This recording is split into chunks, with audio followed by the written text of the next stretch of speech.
Guys, तो आज का हमारा टॉपिक है इनकम। इनकम का मतलब कि income is different from revenue. मतलब अब कल ही हमने पढ़ा था कि रिवेन्यू, अब रिवेन्यू और इनकम दोनों सेम नहीं है, दोनों में क्या है, डिफरेंट है। रिवेन्यू का मतलब तो क्या होता है कि हमें क्या मिलता है, बेनिफिट मिलता है, लेकिन वो हमारी इनकम नहीं होती।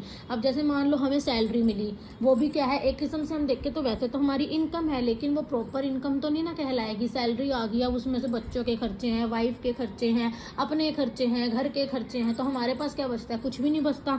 ठीक है, तो वो हमारी इनकम नहीं है। लेकिन यहाँ पे इनकम का मतलब अलग है। Income is a different from revenue.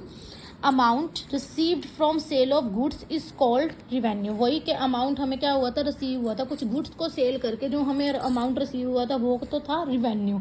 And the cost of goods sold is called expenses. और वही कॉस्ट वगैरह लगी सामान को बनाने में, फिर उसको सोल्ड किया, वो थे हमारे एक्सपेंसिस। तो सरप्लस, इसका सरप्लस देखा जाए रिवेन्यू और एक्सपेंसिस का, तो वो होता है इनकम।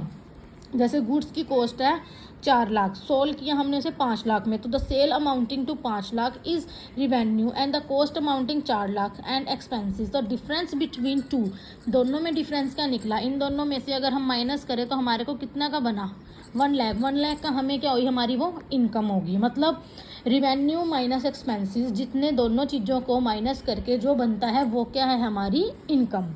तो अब नेक्स्ट है हमारा प्रॉफिट।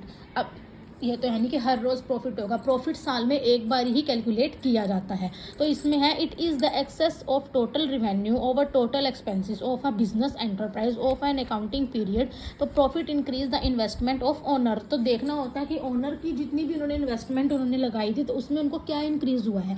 यानी अब उन्होंने रॉ मटेरियल लिया, उन्होंने प्रोडक्ट्स बनाए, उन्होंने उनको बेचा, उसमें लॉस हुआ, उसमें गेन हुआ, उसमें कितना डिक्रीजिंग जा रहा है, कितना इंक्रीजिंग हो रहा है, ये सारों की कैलकुलेशन वो कब करेंगे, साल के एंड तक करेंगे। तो प्रॉफिट एक बार ही कैलकुलेट होगा, हर रोज कैलकुलेट नहीं होता प्रॉफिट। तो उसके लिए फॉर्मूला हमारे पास होता है total revenue minus total expenses. यानी जितने भी हमारे पास रिवेन्यू आए हैं और जितने भी खर्चे हुए हैं, उन दोनों का माइनस करके जो निचोड़ निकलता है वो होता है हमारा प्रॉफिट। ठीक है, नेक्स्ट आता है गेन।